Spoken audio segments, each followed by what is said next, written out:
Hey, John Hope Bryant. So be careful on something I'm calling deposit world. It's a new form of capitalism where folks basically sit on your money.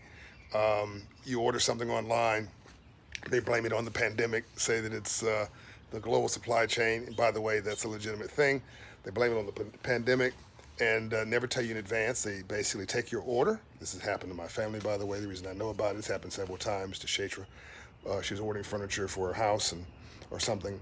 They take your money and then they send you a note after they have your money and saying, sorry, that item that you ordered that said on the website that you're going to get it in a week or two or three, well, that won't be ready now for 3 months or 4 months or whatever the thing is, end of the year. And then they expect you to be, I don't know, lazy or have short-term memory or frustrated or not follow through.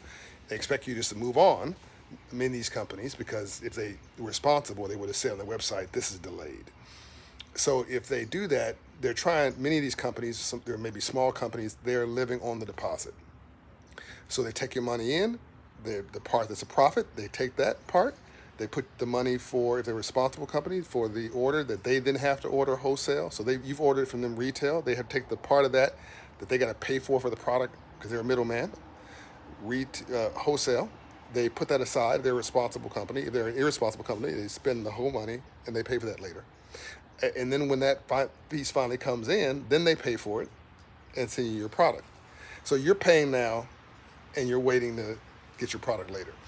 There's nothing wrong with that as long as you acknowledge it and that you're signed up for that. If you haven't signed up for that, then the answer is not a must, right? You're not agreeing to having somebody, basically live off your deposit.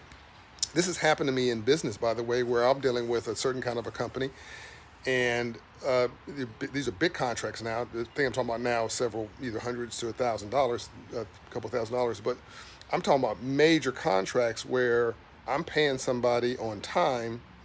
This has happened to me several times with general contractors, with property management companies, whatever. They're what I call floating my cash. So they collect. I'm sorry, I'm paying them a fee. They're collecting rent from me or whatever the thing is, or let's just say I'm paying them a fee. Then they delay. I'm paying them a fee on time. They delay. This is like an epidemic. They delay the work coming to me by weeks and sometimes months, and assume I'll do nothing about it. No, I'm the wrong one. So I press, I push, I write letters. I've not had to sue anybody in a decade. I might have to sue somebody here soon who will regret it because the lawsuit will be the last of his problems with me. Reputationally, he'll be ruined. I've been giving him every chance in the world, but he took my money on time, big money, for something I paid him for it on time, and he then delayed the work. The work actually was shoddy, and it still hasn't finished. This is an epidemic. It's happening with big contracts, small contracts. I'm seeing it now with mail order. Some of this is legitimately the supply chain. So companies that are responsible will let you know, hey, this is beyond my control. If you still want to order this, fine. But other companies are taking your money and keeping it. And then when you try to get a refund, they're like, we speak in no English or something, right? And you say, well, do you speak a lawyer? Do you speak whatever whatever accent you want to use, right? I'm not picking on any accent there. Whatever, become bilingual. Do you speak legalese, right? Because you're about to get a lawyer letter, right? So, this is becoming a problem, and I thought I had to do a video on it.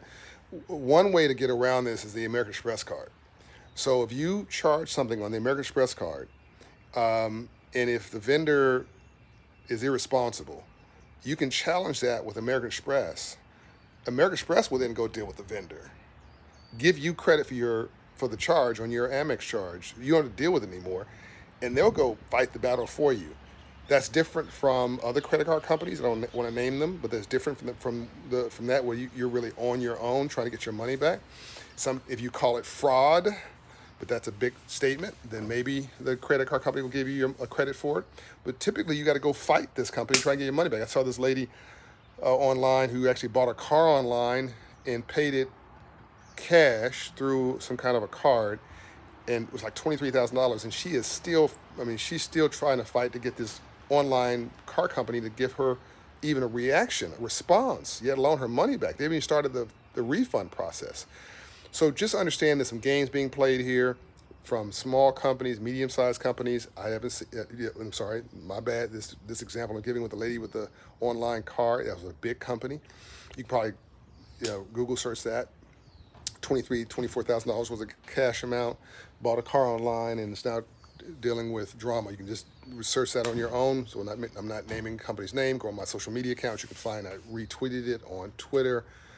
I might have put it on another platform. Definitely was on Twitter.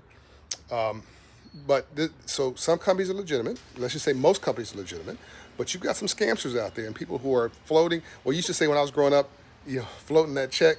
You remember you wrote that post-dated check and you running real fast and hoping that when you put it in the mail, that stamp, there was a slow boat to wherever, and you're hoping that your cash came in before that check got to the processing cash. Well, there's no float anymore. The bank gets your money, they cash your check, money better be there. Used to be a 3, 4, 5 day float. No mas. So I know the game because I played it as an entrepreneur. Don't let yourself get played, right? And I told people when I was honest about it. I was like, look, I got a check for you here. I'm sending it to you. Don't try to cash it until you call me. I was straight. Rachel Doff, if she's watching this, she's laughing her tail off because my chief of staff of 28 years used to hold checks in her drawer that I signed, but would bouncy if she sent them to anybody. And she would parse them out every week and call folks and say, look, that check's now good, right? And she'd tell people, look, if you really want this check, I'm gonna send it to you, but don't try to cash it, right? So we were straight up about it. Now, thank God, that's not a problem. But these companies now are not playing fair. They're playing fast and loose with your money. Go to Operation Hope, download the Hope in Hand app.